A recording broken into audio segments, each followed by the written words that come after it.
ನಮ್ಮ practice with psychic power YouTube ಚಾನಲ್ನ ವೀಕ್ಷಕರಿಗೆ ಸ್ವಾಗತ. ತುಂಬ ದಿನ ಆಯಿತು ವಿಡಿಯೋಗಳು ಮಾಡಲಿಲ್ಲ. ಕಾರಣಗಳು ಬೇಕಾಗ್ತಿದ್ವು. ಈಗ ಅದು ವಿಚಾರ ಬೇಡ. ಇದೇ ವರ್ಷ ಏಪ್ರಿಲ್ 17ನೇ ತಾರೀಕು ಒಂದು ಮಹತ್ತರವಾದ ಘಟನೆ ನಡೆಯಿತು. ನಮ್ಮ ಈ ಸೈಕಿಕ್ ಪವರ್ ಸಂಬಂಧಪಟ್ಟ ವಿಚಾರದಲ್ಲಿ ಚಿತ್ರದುರ್ಗದಲ್ಲಿ ಒಂದು ನರ್ಸಿಂಗ್ ಕಾಲೇಜಿನಲ್ಲಿ ಶ್ರೀ ಶ್ರೀ ಶ್ರೀ ಶಿವಲಿಂಗಾನಂದ ಸ್ವಾಮಿಯವರ ಸಮಕ್ಷಮದಲ್ಲಿ ನಮ್ಮ ಈ ಮಾನಸಿಕ ಶಕ್ತಿ ಅಥವಾ ಸೈಕಿಕ್ ಪವರ್ ವಿದ್ಯೆಯ ಕುರಿತು ಸುದೀರ್ಘವಾಗಿ ಒಂದು ಉಪನ್ಯಾಸ ಕೊಟ್ಟು ಏಕಕಾಲದಲ್ಲಿ 60ಕ್ಕಿಂತ ಹೆಚ್ಚು ಜನರಿಗೆ ದೀಕ್ಷೆ ಕೊಟ್ಟಂಥ ದಿನ, ಈ ವಿದ್ಯೆಯನ್ನು ಲೋಕಾರ್ಪಣೆ ಮಾಡಿರುವಂತಹ ದಿನ. ಅಂತಹ ಒಂದು ಘಟನೆ ಆದ ನಂತರ ನಾನು ವಿಡಿಯೋ ಮಾಡಲಿಕ್ಕೆ ಸಾಧ್ಯವಾಗಲಿಲ್ಲ. ಕಾರಣ ಹೇಳಿದಿಲ್ಲ, ಅದು ಬೇರೆ ಬೇರೆ ಕಾರಣಗಳಿತ್ತು, ಅದು ಬೇಡ. ಈಗ ನಾವು ಈ ವಿಡಿಯೋದಲ್ಲಿ ನಾನು ಏನು ಹೇಳಿಕ್ಕೆ ಬಯಸ್ತಾ ಇದ್ದೀನಿ ಅಂದರೆ ಎರಡು ವಿಚಾರಗಳು. ಒಂದು, ಮತ್ತೊಮ್ಮೆ ಈ ವಿದ್ಯೆಯ ಪ್ರಾಧಾನ್ಯತೆ ಕುರಿತು ಮಾತಾಡ್ತೀನಿ. ಎರಡನೇದು, ಈ ವಿದ್ಯೆಯನ್ನು ಕರ್ನಾಟಕದಾದ್ಯಂತ ಹೇಗೆ ಹರಡಿಸಬೇಕು ಎಂಬುದು ಕುರಿತು ಹೇಳ್ತಾ ಇದ್ದೀನಿ. ಇಷ್ಟೇ. ಈಗ ವಿಚಾರ ಬರೋಣ. ನಿಮಗೆ ಸಾಕಷ್ಟು ಹೇಳಿದ್ದೀನಿ.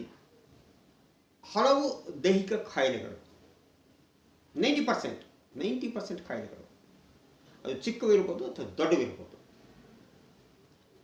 ಯಾವುದೇ ರೀತಿಯ ಔಷಧಿಗಳಿಲ್ಲದೆ ವಾಸಿ ಮಾಡಿಕೊಳ್ಳಲಿಕ್ಕೆ ಸಾಧ್ಯತೆ ಐತೆ.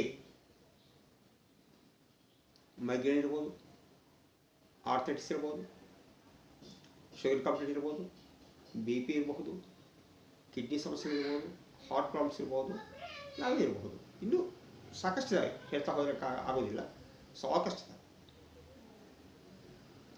ಇನ್ನು ಮಾನಸಿಕ ಸಮಸ್ಯೆಗಳ ಕುರಿತು ಹೇಳುವುದಾದರೆ ಒಂಥರ ಇನರ್ಷಿಯಾ, ಮೆಂಟಲ್ ಇನರ್ಷಿಯಾ ಅಂತ ಹೇಳ್ತೀವಿ. ಅಂದರೆ ಯಾವುದೇ ರೀತಿಯ ಉತ್ಸಾಹ ಇರೋದಿಲ್ಲ, ಡಲ್ ಆಗಿರ್ತ ಮನಸ್ಸು. ಅಂಥ ಕಾಯಿಲೆ ಇರ್ಬೋದು, ಭಯ ಇರ್ಬೋದು, ಸಮಸ್ಯೆಗಳು ಬಂದಾಗ ಅದನ್ನು ಎದುರಿಸಲಾದ ಸ್ಥಿತಿ ಇರಬಹುದು. ಅಥವಾ ಸಾಕಷ್ಟಿದೆ. ಇಂಥವು ಬಹುತೇಕ ಎಲ್ಲವೂ ಈ ವಿದ್ಯೆಯ ಮೂಲಕ ವಾಸಿಯಾಗ್ತದೆ ಅಥವಾ ಪರಿಹಾರವಾಗುತ್ತದೆ. ಇನ್ನು ನೈತಿಕ ಸಮಸ್ಯೆಗಳು, ಇದು ಭಾಳ ಮುಖ್ಯ. ಅವ್ರಿಗೆ ಹೇಳಿದ್ದೀನಿ, ನೈತಿಕ ಸಮಸ್ಯೆ ಕುರಿತು ಹೇಳ್ತೀನಿ, ಸಾಕಷ್ಟು ವಿಡಿಯೋಗಳು ಹೇಳಿದ್ದೀನಿ. ಇದು ಜಸ್ಟ್ ಯಾಕಂದರೆ ತುಂಬ ದಿನ ಆಯ್ತಲ್ಲ ವಿಡಿಯೋಗಳು ಮಾಡಿ ಅಂದ ಮತ್ತೊಮ್ಮೆ ನಿಮಗೆ ನೆನಪು ಮಾಡಿಸ್ತಾ ಇದ್ದೀನಿ. ಇಲ್ಲ, ನಾವು ಈ ಹಿಂದೆ ಯಾವ ಚರ್ಚೆ ಮಾಡಿದ್ದೀವಿ ಎಂಬುದು ಕುರಿತು ಒಂದು ನೆನಪು ಮಾಡಿಸಿ ನಾಳೆಯಿಂದ ಬೇರೆ ಬೇರೆ ಥರ ಮಾಡ್ತಾ ಹೋಗೋಣ. ನೈತಿಕ ಸಮಸ್ಯೆ ಇದ್ರೇನು? ಸಾಮಾಜಿಕ ನಿಯಮಗಳಿಗೆ ವಿರುದ್ಧವಾಗಿ ನಡೆದುಕೊಳ್ಳೋದು, ಸುಳ್ಳು ಹೇಳೋದು, ಕಳ್ಳತನ ಮಾಡೋದು, ಡ್ರಿಂಕಿಂಗು, ಸ್ಮೋಕಿಂಗು, ವ್ಯಭಿಚಾರ, ಏನೋ ಇರ್ತವೆ. ಮೋಸ ಮಾಡೋದು, ಹಣಕ್ಕೋಸ್ಕರ, ಅಧಿಕಾರಕ್ಕೋಸ್ಕರ ಇನ್ನೇನು ದಬ್ಬಾಳಿಕೆಗಳು ಮಾಡೋದು, ಇವೆಲ್ಲ ಅನೈತಿಕ ಸ್ಥಿತಿ ಅಂತ, ಅನೈತಿಕ ಚಟುವಟಿಕೆಗಳು ಅಂತ ಹೇಳ್ತೀವಿ. ಈ ಅನೈತಿಕ ಚಟುವಟಿಕೆಗಳು ತಪ್ಪು ಅಂತ ಹೇಳಿ ಗೊತ್ತಿದ್ದರೂ ಸಹ ಯಾಕೆ ಮನುಷ್ಯ ಮಾಡ್ತಾನೆ? ಮತ್ತು ಆ ತಪ್ಪು ಅಂತ ಗೊತ್ತಿದ್ದಾಗ ಅದು ಮಾಡದೇ ಇರೋಕ್ಕೆ ಸಾಧ್ಯವಿಲ್ಲವೇ ಅಂದರೆ ಸಾಧ್ಯತೆ ಐತೆ ಈ ವಿದ್ಯೆ ಮೂಲಕ. ನಾವು ತಪ್ಪು ಅಂತ ನಮ್ಗೆ ಗೊತ್ತಾಗ ಅದು ಬಿಟ್ಟು ಬಿಡಬೇಕು. ಸ್ಮೋಕಿಂಗ್ ತಪ್ಪು ಅಂದಾಗ ಬಿಟ್ಟು ಬಿಡಬೇಕು, ಡ್ರಿಂಕಿಂಗ್ ತಪ್ಪು ಅಂದಾಗ ಅದು ಬಿಟ್ಟು ಬಿಡಬೇಕು. ನಾವು ಸುಳ್ಳು ಹೇಳೋ ತಪ್ಪು ಅಂತ ಗೊತ್ತಾಗ ಅದು ಬಿಟ್ಟು ಬಿಡಬೇಕು.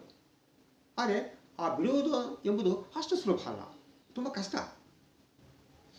ಕಷ್ಟ ಇದ್ದರೂ ಸಹ ಈ ವಿದ್ಯೆಯ ಮೂಲಕ ನಾವು ಇದೆಲ್ಲ ಬಿಡಬಹುದು. ಇದು ಮಾತಾಡಿದ್ವಿ ಆಗಲೇ, ಈಗ ಹೊಸದಾಗಿ ಏನು ಹೇಳ್ತಾ ಇಲ್ಲ, ಮಾತಾಡಿದ್ವಿ. ಇನ್ನು ಆರ್ಥಿಕ ಸಮಸ್ಯೆಗಳು ಬಹಳ ಮುಖ್ಯವಾದ ಸಮಸ್ಯೆಗಳು. ನನ್ನ ಗಮನಕ್ಕೆ ಬಂದ ರೀತಿಯಲ್ಲಿ 95% ವ್ಯಕ್ತಿಗಳಿಗೆ ಆರ್ಥಿಕ ಸಮಸ್ಯೆಗಳಿದ್ದಾವೆ. 95%. ಎಷ್ಟು ಶ್ರೀಮಂತ ಇರ್ಬೋದು, 10 ಕಾರ್ ಇಟ್ಕೊಂಡಿರ್ಬೋದು, ಆರ್ಥಿಕ ಸಮಸ್ಯೆಗಳಿದ್ದಾವೆ. ಎಕ್ಸಾಂಪಲ್ಸ್ ಹೇಳೋಕ್ಕಾಗಲ್ಲ. ಯಾಕಂದರೆ ಈಗ ಇನ್ನೊಬ್ಬ ವ್ಯಕ್ತಿಯ ಕುರಿತು ನಾವು ಒಂದು ಎಕ್ಸಾಂಪಲ್ ತೆಗೆದುಕೊಂಡು ಆ ವ್ಯಕ್ತಿ ಕುರಿತು ಹಿಂಗೆ ಸಮಸ್ಯೆ ಇದೆ ಅಂತ ಹೇಳೋದು ಬೇಡ, ತಪ್ಪಾಗ್ತದೆ. ದೈಹಿಕವಾಗಿ ಮಾತಾಡ್ಬೋದು. ಒಬ್ಬರಿಗೆ BP ಇದೆ, ಒಬ್ಬರಿಗೆ ಶುಗರ್ ಕಂಪ್ಲೇಂಟ್ ಇತ್ತು, ಇಂಥ ವ್ಯಕ್ತಿ ಬಂದಿದ್ರು, ವಾಸಿ ಆಯಿತು, ಅದು ಹೇಳ್ಬೋದು. ಆದರೆ ಕೆಲವು ನೈತಿಕ ವಿಚಾರಗಳು, ಈ ಆರ್ಥಿಕ ವಿಚಾರಗಳು, ಕೆಲವು ಮಾನಸಿಕ ವಿಚಾರಗಳು, ಇವೆಲ್ಲ ಹೇಳೋಕ್ಕಾಗಲ್ಲ. ಅದು ನಮ್ಮ ಹತ್ರ ಬಂದು ಅವರು ಹೇಳ್ತಾರೆ, ಅದನ್ನು ನಾವು ಬಹಿರಂಗವಾಗಿ ಹೇಳೋಕ್ಕಾಗೋದಿಲ್ಲ, ಬೇಡ ಆ ವಿಚಾರ. ಬಟ್ ಒಂದು ಹೇಳ್ತೀವಿ, 95% ಜನಕ್ಕೆ ಆರ್ಥಿಕ ಸಮಸ್ಯೆಗಳಿದ್ದಾವೆ. ಈ ಆರ್ಥಿಕ ಸಮಸ್ಯೆಗಳನ್ನ ಸೂಕ್ತವಾದ ರೀತಿಯಲ್ಲಿ ಸೈಕಿಕ್ ಪವರ್ ಅಪ್ಲೈ ಮಾಡಿದರೆ ಪರಿಹಾರವಾಗುತ್ತವೆ. ಒಂದೇ ಶಬ್ದ. ಸುಮ್ಮನೆ ಬೇಕಾಬಿಟ್ಟು ನೋಡೋದು, ಕೇಳಿಸ್ಕೊಳ್ಳೋದು, ಸುಮ್ಮನೆ ಆಗೋದು, ಅಥವಾ ಅದನ್ನು ಪಾಲಿಸದೇ ಇರೋದು, ಈ ಥರ ಇದ್ದಾಗ ನಾವೇನು ವಿ ಆರ್ ಹೆಲ್ಪ್ಲೆಸ್. ಸಾಧ್ಯನೇ ಇರೋದು. ಸಮಸ್ಯೆ ಇದ್ದಾಗ ಸಮಸ್ಯೆ ಹೋಗಬೇಕು. ಸಾಲ ಆದರೂ ರೋಗ ಆದರೂ ನಾವು ಮುಚ್ಚಿಟ್ಕೋಬಾರ್ದು, ಅದು ಸಾಲ್ವ್ ಮಾಡ್ಕೋಬೇಕು ನಾವು. ಇಂಥವು ಸಹ ಸೈಕೋದಿಂದ ವಾಸಿ ಆಗುತ್ತದೆ, ಅದು ಪರಿಹಾರವಾಗುತ್ತದೆ ಆರ್ಥಿಕ ಸಮಸ್ಯೆಗಳು. ಇನ್ನು ಗೋಲ್ ಅಚೀವ್ಮೆಂಟ್. ನಿಮಗೇನೋ ಒಂದು ಒಂದು ಒಂದು ಒಂದು ಲಕ್ಷ್ಯ ಇರ್ತದೆ, ಒಂದು ಗುರಿ ಇರ್ತದೆ. ನನ್ನದೇ ಎಕ್ಸಾಂಪಲ್ ತಗೊಂಡ್ರೆ, ನಾನು ನಿಮ್ಗೆ ಗೊತ್ತಿದೆ, ಸಾಹಿತ್ಯದಲ್ಲಿ ನನಗೆ ಸಾಕಷ್ಟು ಸಾಧನೆ ಮಾಡಿದ್ದೀನಿ, ಸಾಕಷ್ಟು ಹೆಸರು ಬಂದಿದೆ, ಬಿರುದುಗಳು ಬಂದಿದೆ, ಸನ್ಮಾನ, ಇನ್ನೂ ಮುಂದಕ್ಕೆ ಹೋಗ್ತಾ ಇದ್ದೀನಿ ಸಾಹಿತ್ಯದ ವಿಚಾರದಲ್ಲಿ. ಇನ್ನು ಸೈಕಿಕ್ ಪವರ್ ವಿಚಾರದಲ್ಲಿ ಸಹ ಸಾಕಷ್ಟು ಪ್ರಚಾರ ಇಲ್ಲ ಎಂಬುದನ್ನು ನಾನು ಒಪ್ಪಿಕೊಳ್ತೀನಿ. ಆದರೆ ನನ್ನ ಮನಸ್ಸಿಗೆ ಮಾತ್ರ ತುಂಬ ಸಂತೋಷವಾಗಿದೆ, ತೃಪ್ತಿಯಿಂದ. ಯಾಕಂದರೆ ಅಷ್ಟು ಜನ ಬರ್ತಾರೆ, ಐ ಮೀನ್ ಅಷ್ಟೊಂದು ಕಾಂಪ್ಲಿಕೇಟೆಡ್ ಕೆಲಸ, ಕಾಂಪ್ಲಿಕೇಟೆಡ್ ಡಿಸೀಸಸ್ ತಗೊಂಡು ಬರ್ತಾರೆ ನನ್ನ ಹತ್ರ, ಅದನ್ನು ವಾಸಿ ಮಾಡ್ತಾಯಿದ್ದೀನಿ. ಅದು ನನಗಂತೂ ಗೊತ್ತಾ. So I am very happy with my practice with psychic power. ನನಗೆ ತುಂಬ ಸಂತೋಷ ಇದೆ ಆ ವಿಚಾರದಲ್ಲಿ. ಇನ್ನು ಒಂದು ವಿಚಾರ, ಇನ್ನು ಆ ಥರ ಇನ್ನು ಬೇರೆ ಇದ್ದಾವೆ. ನಾನು ತುಂಬ ಸಂತೃಪ್ತಿದಾಯಕವಾದ ಜೀವನ ನಡೆಸ್ತಾ ಇದ್ದೀನಿ. ಒಂದು ವಿಚಾರದಲ್ಲಿ ಮಾತ್ರ ಸ್ವಲ್ಪ ಹಿನ್ನಡೆ ಇದೆ. ಏನು? ಸಿನಿಮಾ ವಿಚಾರ. ಒಂದು ಸಿನಿಮಾ ಪ್ರೊಡ್ಯೂಸ್ ಮಾಡಿದ್ದೀನಿ, ಇನ್ನೊಂದು ಸಿನಿಮಾ ಪ್ರೊಡ್ಯೂಸ್ ಮಾಡಿ ಪೋಸ್ಟ್ ಪ್ರೊಡಕ್ಷನ್ ಇದೆ. ಈಗ 3ನೇ ಸಿನಿಮಾ ಕಿರುಸಾಲ ಮಾಡೋಕ್ಕೆ ಪ್ರಯತ್ನ ಮಾಡ್ತಾ ಇದ್ದೀನಿ. ಏನೇನೋ ಅಡಚಣೆಗಳು, ಏನೇ ಅಡಚಣೆಗಳಿರಲಿ ನಾವು ಮಾಡಬೇಕು, ಮಾಡ್ತೀವಿ. ಎಲ್ಲಿಂದ ಬರ್ತದೆ ಈ ಸ್ಫೂರ್ತಿ, ಈ ಧೈರ್ಯ, ಈ ಒಂದು ಸ್ಥಿರತೆ? ಸೈಕಿಕ್ ಪವರ್ ಮೂಲಕ ಮಾಡ್ತೀವಿ. ಆ ರೀತಿಯಲ್ಲಿ ಒಬ್ಬೊಬ್ಬರು ಒಂದು ಕನಸಿರ್ತದೆ, ನಾನು IAS ಆಗಬೇಕು, ನಾನು IPS ಆಗಬೇಕು, ನಾನು ಮನೆ ಕಟ್ಟಬೇಕು, ನಾನು ಕೌನ್ಸಿಲರ್ ಆಗಬೇಕು, ನಾನು MLA ಆಗಬೇಕು, ಅಥವಾ ನಾನು ದೊಡ್ಡ ಇಂಡಸ್ಟ್ರಿಯಲಿಸ್ಟ್ ಆಗಬೇಕು, ನಾನು ಲಾಯರ್ ಆಗಬೇಕು, ನಾನು ಗೋಲ್ಡ್ ಮೆಡಲ್ ತಗೋಬೇಕು, ನಾನು PhD ಮಾಡಬೇಕು, ಏನಿರ್ತದೆ. ಅವುಗಳನ್ನು ಸರಿಯಾದ ರೀತಿಯಲ್ಲಿ ಸೈಕಿಕ್ ಪವರ್ ಪ್ರಯೋಗ ಮಾಡಿಕೊಂಡರೆ ಸಾಧನೆ ಮಾಡಿ ಸಾಧ್ಯ. ಇಷ್ಟ ಹೇಳಬಾರ್ದು, ಇದನ್ನು ನಾವು ಹಳೆ ಮಾತಾಡಿದ್ವಿ. ಇಲ್ಲಿ ನೆಕ್ಸ್ಟು ನಾಳೆಯಿಂದ ರೆಗ್ಯುಲರ್ ಮಾಡೋ ವಿಡಿಯೋಗಳನ್ನು ನಾಳೆಯಿಂದ ನಿಮಗೆ ಹೇಳ್ತಾ ಹೋಗ್ತೀನಿ. ಇನ್ನು ಎರಡನೇ ವಿಚಾರ, ಏಪ್ರಿಲ್ 17ನೇ ತಾರೀಕು ನಮ್ಮ ವಿದ್ಯೆ ಲೋಕಾರ್ಪಣೆ ಆದ ನಂತರ ಚಿತ್ರದುರ್ಗ ನರ್ಸಿಂಗ್ ಕಾಲೇಜಿನಲ್ಲಿ ಶ್ರೀ ಶ್ರೀ ಶ್ರೀ ಶಿವಲಿಂಗಾನಂದ ಸ್ವಾಮಿಗಳ ಸಮಕ್ಷಮದಲ್ಲಿ ನನ್ನ ಮನಸ್ಸಲ್ಲಿ ಏನಿತ್ತು, ನೆಕ್ಸ್ಟ್ ಡೇಯಿಂದಾನೇ ಈ ವಿಡಿಯೋ ರಿಲೀಸ್ ಮಾಡಿ ಆ ವಿಡಿಯೋ ಹಲವರಿಗೆ ತಲುಪುತ್ತದೆ, ತನ್ನ ಮೂಲಕ ಇಡೀ ರಾಜ್ಯದಲ್ಲಿ ಸಂಚಾರ ಮಾಡಿ ನಾನು ನನ್ನ ವಿದ್ಯೆ ಕುರಿತು ಹೇಳಬೇಕು, ಇದು ಪರಿಚಯ ಮಾಡಿಸ್ಬೇಕು, ನನ್ನಂತೆ ಇನ್ನೊಬ್ಬರು ಮಾಸ್ಟರ್ ಕ್ರಿಯೇಟ್ ಮಾಡಬೇಕು, ಒಂದು ತಾಲೂಕಿನಲ್ಲಿ ಒಬ್ಬೊಬ್ಬರು ನನ್ನ ಹಾಗೆ ಇನ್ನೊಬ್ಬರು ಕ್ರಿಯೇಟ್ ಮಾಡಿ ಅಲ್ಲಿ ಸೇವ್ ಮಾಡಿಸ್ಬೇಕು ಅಂತ ಏನೋ ಇತ್ತು. ಆದರೆ ಆ ನೆಕ್ಸ್ಟ್ ದಿನದಿಂದ ನನಗೆ ಏನೋ ಕೆಲಸಗಳ ಒತ್ತಡಗಳು, ಏನು ಸಮಸ್ಯೆಗಳು, ಆದ್ದರಿಂದ ಅಟ್ಲೀಸ್ಟ್ ವಿಡಿಯೋ ಮಾಡೋಕ್ಕೆ ನನಗೆ ಆಗಿಲ್ಲ. ತುಂಬ ಡಿಮ್ಯಾಂಡ್ ಇದೆ.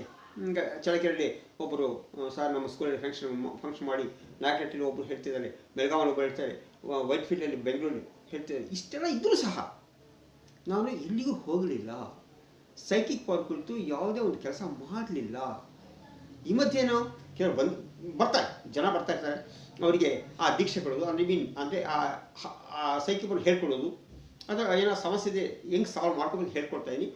ನಾನು ಸಾಲ್ವ್ ಮಾಡ್ತಾ ಇದ್ದೀನಿ ಇತ್ತೀಚೆಗೆ, ಹಿಂದೆ ಎಲ್ಲ ನಾನೇ ಟೇಕ್ ಮಾಡಿ ಸಾಲ್ವ್ ಮಾಡ್ತಿದ್ದೆ. ಈಗ ನನಗೆ ಸಮಯ ಸಾಕಾಗ್ತಾ ಇಲ್ಲ ಅಂದ ಸಾಧ್ಯವಷ್ಟು ಅವ್ರಿಗೆ ಹೇಳ್ಬಿಡ್ತೀನಿ, ನೀವು ಹಿಂಗೆ ಮಾಡ್ಕೊಂಡ್ರೆ ನಿಮ್ಮ ಪ್ರಾಬ್ಲಮ್ ಸಾಲ್ವ್ ಆಗುತ್ತೆ ಅಂತ ನಾನು ಹೇಳ್ತೇನೆ ಅವ್ರಿಗೆ. ತೀರಾ ಅನಿವಾರ್ಯವಾದಾಗ ಆ ಕೇಸ್ನ ನಾನು ಟೇಕಪ್ ಮಾಡ್ತೀನಿ. ತೀರಾ ಅನಿವಾರ್ಯ ಪರಿಸ್ಥಿತಿ, ನಾನು ಸಾಧ್ಯವಷ್ಟು ಇತ್ತೀಚೆಗೆ ನಾನು ಬಿಟ್ಟಿದ್ದೀನಿ. ಅನಿವಾರ್ಯ ಇದ್ದಾಗ ಅದು ತಗೊಳ್ಳೋ ಪ್ರಯತ್ನ ಮಾಡ್ತೀನಿ. ಸೊ ಇದನ್ನು ಹೇಳ್ತಾಯಿದ್ದೀನಿ. ಮತ್ತೊಮ್ಮೆ ಈ ಎರಡು ವಿಚಾರಗಳನ್ನ ನಿಮ್ಗೆ ಹೇಳ್ತಾ ಇದ್ದೀನಿ. ಏನು? ಪ್ರಾಕ್ಟೀಸ್ ವಿತ್ ಸೈಕಿಕ್ ಪವರ್ ಅದ್ಭುತವಾದ ವಿದ್ಯೆ, ಇದರಲ್ಲಿ ಹಲವು ಸಮಸ್ಯೆಗಳು ಪರಿಹಾರವಾಗುತ್ತವೆ. ಎರಡನೇ ವಿಚಾರ ಏನು ಹೇಳ್ತೀನಿ, ರಾಜ್ಯಾದ್ಯಂತ ಇದನ್ನು ನಾವು ಈ ವಿದ್ಯೆಯನ್ನು ಹರಡಬೇಕಾಗಿತ್ತು. ಏಪ್ರಿಲ್ 17 ನಂತರ ಅದು ಸಾಧ್ಯವಾಗಲಿಲ್ಲ, ವಿಡಿಯೋಗಳು ಸಹ ನಾವು ಮಾಡಲಿಕ್ಕಾಗಲಿಲ್ಲ. ಇವತ್ತಿನಿಂದ ಆ ಥರ ಆಗಲ್ಲ, ನಾಳೆಯಿಂದ ಎಲ್ಲ ರೆಗ್ಯುಲರ್ ಮಾಡಿಸೋಣ ಅಂತ ಹೇಳೋದೇ ಈ ವಿಡಿಯೋ ಮುಖ್ಯ ಉದ್ದೇಶ. ಈಗ ಈ ವಿಡಿಯೋ ನಿಮಗೆ ಇಷ್ಟವಾಗಿದ್ದಲ್ಲಿ